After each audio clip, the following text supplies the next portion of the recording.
Dear friends, in the previous lecture, I tried to explain what a literary genre is and how important it is to elucidate to which literary genre Revelation belongs.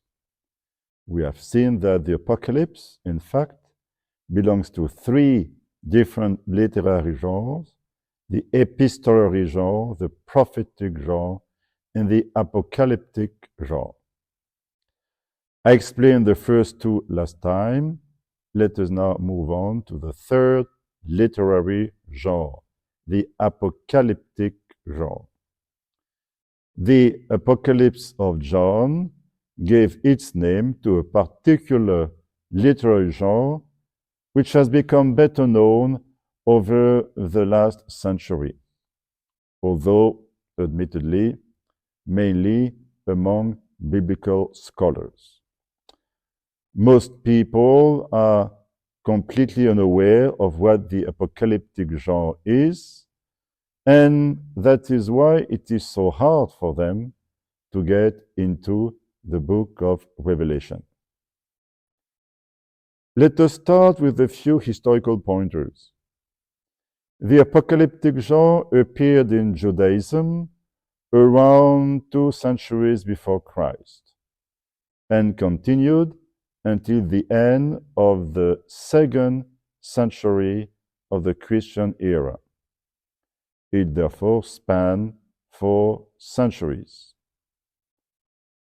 It is a genre that initially included only Jewish books, but later expanded to include Christian texts. How can we characterize the apocalyptic genre? American biblical scholars have proposed the following definition. Apocalypse is a genre revelatory literature with a narrative framework in which a revelation is mediated by an otherworldly being to a human recipient, disclosing a transcendent reality which is both temporal, insofar as it envisages eschatological salvation, and spatial, insofar as it involves another supernatural world. The aim of this revelation is to interpret present terrestrial circumstances in the light of the future supernatural world, and to influence both the understanding and the behavior of the recipients by the means of divine authority. Wow, that may seem very complex, complicated, very difficult to understand, but don't worry, it can be summed up simply as follows. Number one, an apocalypse is a narrative, it is a story. Number two, in this story, a heavenly being, usually an angel, delivers a message from God to a human being. Number three, this message gives a glimpse of eschatology, that is the end of history, and reveals God's world, which is not the world of human beings. In fact, apocalypse comes from a Greek word, apokalypsis, meaning revelation or unveiling. Number four, the aim of the message is to clarify the situation of the recipients and influence their behavior in the direction desired by God. So, you see, it is not as complicated as it seemed. You can easily see that the Apocalypse of John fulfills these 4 criteria of the apocalyptic genre. First, John recounts the vision he has seen. Second, an angel of God has given him a message for the 7 churches of Asia. 3, this message lifts the veil on the end of history, which is the final judgment. And on God's world, think of the visions of heaven found in the Apocalypse. 4, finally, the 7 churches of Asia are invited to hear this message and to heed it. If you know a little bit the Bible, you may know some passages that are in fact apocalyptic. For example, chapters 7 to 12 of the book of Daniel, with the vision of the throne of God, the angels, and the 4 beasts. Here are some verses from the beginning of chapter 7 of the book of Daniel. I, Daniel, saw in my vision by night the 4 winds of heaven stirring up the great sea. And 4 great beasts came up out of the sea, different from one another. The first was like a lion and had eagle's wings. Then, as I watched, its wings were plucked off, and it was lifted up from the ground and made to stand on 2 feet like a human being. And a human mind was given to it. Another beast appeared, a second one, that looked like a bear. It was raised up on one side, had 3 tusks in its mouth among its teeth, and was told, "Arise, devour many bodies." After this, as I watched, another appeared like a leopard.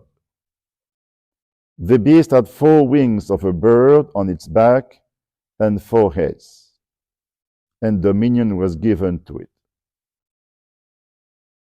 After this, I saw in the visions by night a 4th beast, terrifying and dreadful and exceedingly strong.